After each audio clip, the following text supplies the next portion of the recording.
Hello ladies and gentlemen, this is Destiny from Desphixs and welcome back to another video in the e-commerce platform using Django. In this one, we'll get started working with environments variables in Django. That is what we'll be doing. Hopefully you will learn something new today and hopefully you will also enjoy the video. Consider dropping a like, subscribing and checking out some of the links in the description, as all this would really mean the world to me.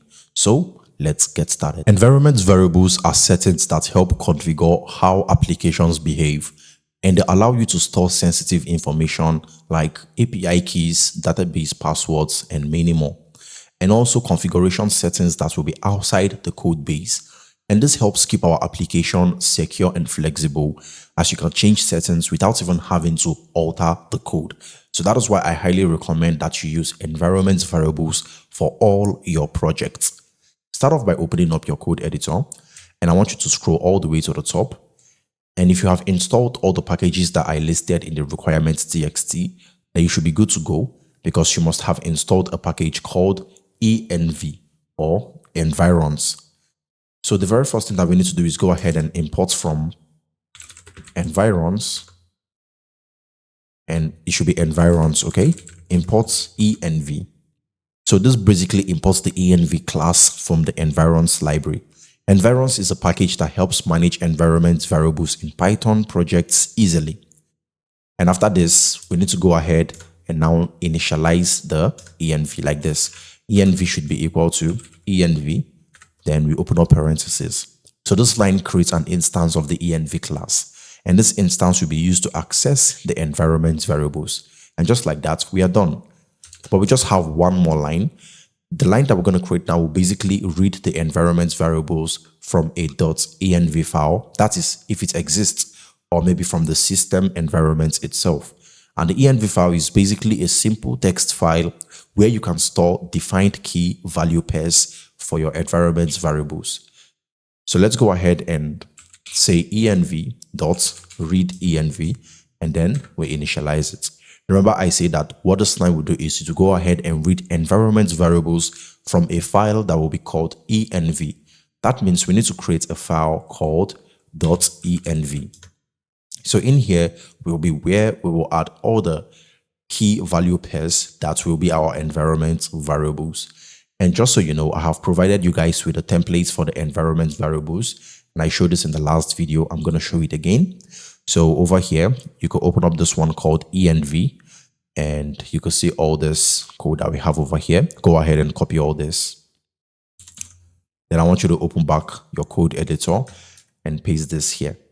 So I've actually taken this a step further by providing link to the description for all the code, or where you could get all the codes and access keys from. So for Stripe public key, please go through this link to know how to get your Stripe public and secret key. For PayPal, client ID and secrets, go through this. And I have done that for all the environment variables that we will be using.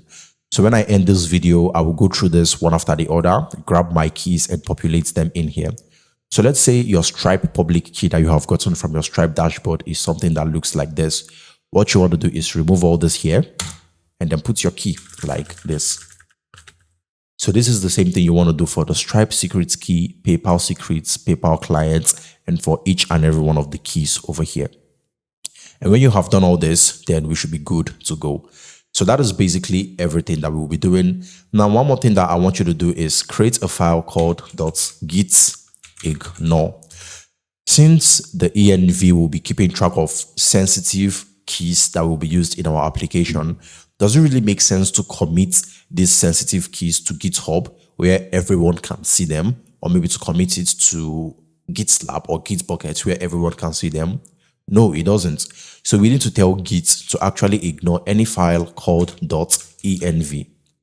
And apart from that, I also want to tell Git to ignore any file called pycache, just like this. So any file called pycache and .env, it should ignore it.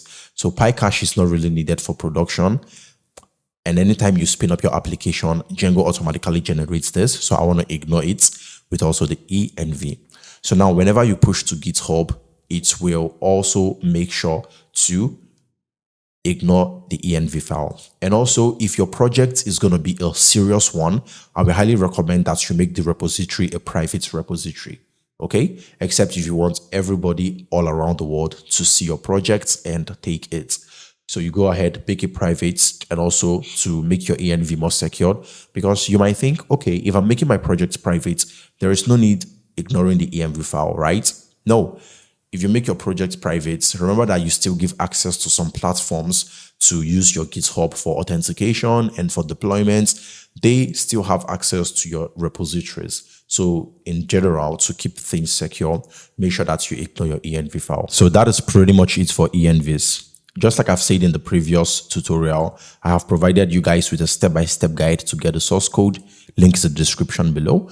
And also over here will be where I will be adding all the files that we will be using for the project. So like the env, the requirements txt, the settings, and every other thing that we will be needing. And also, if you're interested in getting the source code, you could use this link here to get the raw source code template, or you could use this here to get the combined source code.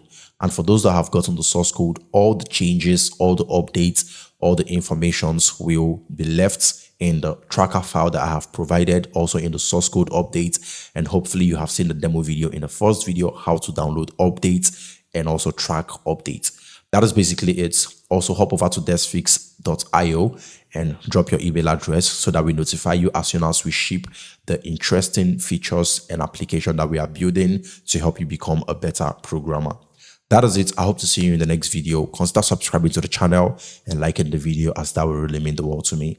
And until the next video, my love, peace out.